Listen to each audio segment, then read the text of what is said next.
Good morning student.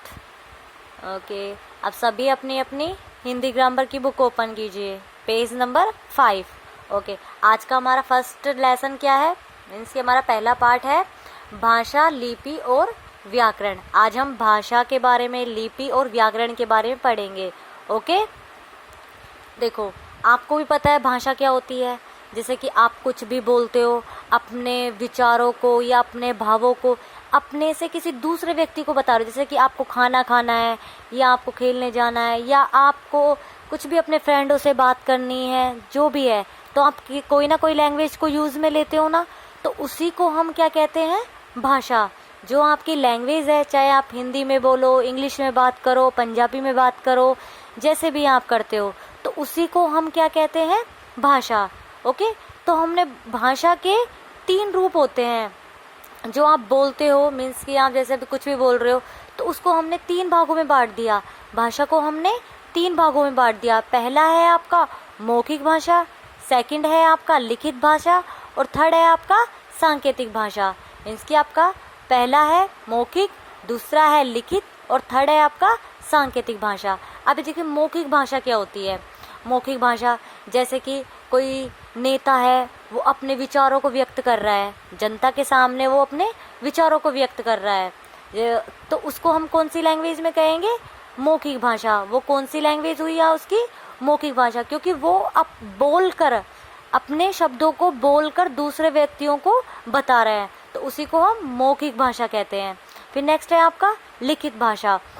जैसे कि आप एग्ज़ाम देते हो, तो किसी क्वेश्चन का आंसर लिख रहे हो, या आप कंप्यूटर पे कोई वर्क कर रहे हो, उसको आप टाइप करके करते हो, तो वो हुई आपकी लिखित भाषा। वो कौन सी हो गई, लिखित भाषा, की अपने शब्दों को किसी दूसरे को लिख कर समझा रहे हो। जैसे कि आप कोई लेटर लिखते हो किसी को, या आप एप्लीकेशन लिख रहे हो, जैसे कि आप कोई बीमार हो, या जैसे भी एप्लीकेशन लिखते हैं, तो उसमें क्या आप अपने विचारों को व्यक्त करते हो कि आज हमारे घर पर ज़रूरी काम है, या मेरी तबीयत ठीक नहीं है, या किसी फ्रेंड को आप लेटर लिख रहे हो कि हमने वहाँ पर इतनी मस्ती की, हम वहाँ घूमने गए, जैसा भी है, तो वो आप लिखकर अपने भावों को बता रहे हो, तो वो हुआ आपका लिखित भाषा।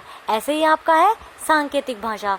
अब सांकेतिक भाषा आपका क्या हो जाता है, जैसे कि सांकेतिक भाषा में वो आ जाए, जैसे कि हम किसी चीज़ को समझा रहे हैं, तो हमने एक मॉडल दे दिया, या कोई पिक्चर दे दिया आपको, जिस पे हम इशारा करके या किसी के बारे में बता के, किसी को चीज़ को दिखा के हम आपको उसके बारे में समझा रहे हैं, तो वो हुई आपकी सांकेतिक भाषा। जैसे कि आप ट्रैफिक पुलिस में ले लो, वो आपको विसिल बजाकर इशारे करता है कि इस साइड जाना है या उस साइड जाना है। ओके, तो वो होती है आपकी सांकेतिक भाषा। जैसे कि यहाँ पर देखो एक पिक्चर दी हुई है, इसमें अध्यापक इस बच्चों को पढ़ा रहा है, तो ये बोलकर इनको पढ़ा रहा है, तो ये हुई इनकी मौखिक भाषा है। ओके,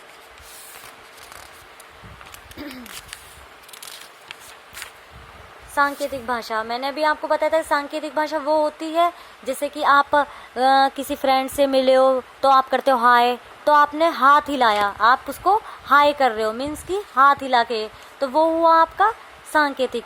आप उसको कुछ इशारों में बता रहे हो कि ऐसा मत कर वरना वो देख लेगा, या ऐसा मत कर, तो वो आपकी सारी कौन सी हो गई, सांकेतिक भाषा है। ओके, नेक्स्ट हम लिपि। नेक्स्ट क्या है आपका, लिपि। अभी देखिए लिपि क्या होता है, कि जो मौखिक ध्वनियों को, जो आपकी ध्वनियाँ हैं, मौखिक ध्वनियों को लिखित रूप में प्रकट करने के लिए निश्चित किए गए चिन्ह की व्यवस्था को लिपि कहते हैं। जैसे कि आप हिंदी लिख रहे हो, तो उसमें कुछ शब्द होते हैं, कुछ वर्ण होते हैं, तो वो कौन सी लिपि में से लिए गए हैं, तो अपनी हिंदी है, तो हिंदी को हम देवनागरिक लिपि में कहते हैं। हिंदी को कौन सी लिपि से लिए, देवनागरिक। ऐसे पंजाबी गुरुमुख, मराठी देवनागरिक, इसी तरीके से आपको गुजराती, अंग्रेजी, उर्दू, संस्कृत, बांग्ला, ये सारी दी हुई है कि ये कौन कौन सी लिपियों से लिखी हुई है, क्योंकि अपनी देवनागरिक लिपि है, हिंदी भाषा को हम क्या कहते हैं, देवनागरिक लिपि। अब ये देखो लिपियों का उपयोग, यानी कि जो लिपियां हैं ये क्या क्या काम आती है। जैसे कि आपकी लिपियां हैं, तो इनसे हमें इतिहास के बारे में पता चलता है, नई नई खोज पता चलता है कि हाँ ये उस टाइम की लिपि है, या ये इन लिपियों से जानकारियाँ मिलती हैं। और इसमें क्या है, जो विचार होते हैं वो सुनिश्चित और स्थायी होते हैं, यानी कि जो विचार व्यक्त किए जाते हैं वो कैसे होते हैं, स्थायी होते हैं। और प्रथम उपयोग में स्वयं भाषा के लिए उपयोग किए जाते हैं। ओके, तो ये आपके लिपि के उपयोग होते हैं। फिर नेक्स्ट है आपका व्याकरण। नेक्स्ट है आपका व्याकरण। अभी देखिए व्याकरण से तो आपको समझ जाना चाहिए, टॉपिक को ही देखिए व्याकरण। अगर व्याकरण ही नहीं होगा तो आप हिंदी कैसे पढ़ पाओगे, क्योंकि हिंदी हमें व्याकरण से ही समझ आते हैं, क्योंकि व्याकरण से ही आपके वर्ण, शब्द, ध्वनि, वाक्य ये सब किससे स्टार्ट होते हैं, आपके व्याकरण से। ओके, तो व्याकरण ही है जो आपको छोटे छोटे टुकड़ों से लेकर आपको एक बड़ा अर्थ समझाती है। ओके, तो उसको हम कहते हैं व्याकरण। अब व्याकरण के भाग कौन से होते हैं, वर्ण विचार, शब्द या पद विचार और वाक्य विचार। वर्णीय विचार किसे कहते हैं, इसमें वर्णों के बारे में विचार किया जाता है, यानी छोटे छोटे जो वर्ण होते हैं उनके बारे में। शब्द या पद विचार, इसमें अनेक शब्दों या पदों की रचना के विषय में विचार किया जाता है। ऐसे ही वाक्य विचार, इसमें विविध प्रकार के वाक्य और उनके शब्दों के बारे में विचार किया जाता है। ओके, तो स्टूडेंट आज हमने क्या क्या पढ़ा था कि आपका भाषा हमने बता दिया था, जो आप मौखिक रूप से बोलते हो या जो भी आप अपने शब्दों को व्यक्त कर रहे हो तो उसी को हम भाषा कहते हैं। 3 प्रकार के होते हैं, मौखिक, लिखित और सांकेतिक।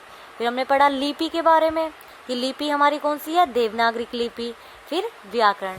ओके, तो आज हम आपको कुछ क्वेश्चन आंसर दे रहे हैं इसके, तो वो आपको राइट करने हैं। ओके, तो ये देखिए आज आपको फर्स्ट क्वेश्चन इसका, इसके फर्स्ट क्वेश्चन आपको नोटबुक में राइट करना है अपने आप, क्योंकि ये देखो मैंने अभी आपको समझा दिया था, तो आपको सेल्फ करना है। क्या है, अपने मित्र को कंप्यूटर पर ईमेल भेजने के लिए आप भाषा का कौन सा रूप उपयोग करेंगे, यानी कि कंप्यूटर पर आप ईमेल भेज रहे हो तो कौन सी भाषा का उपयोग करोगे।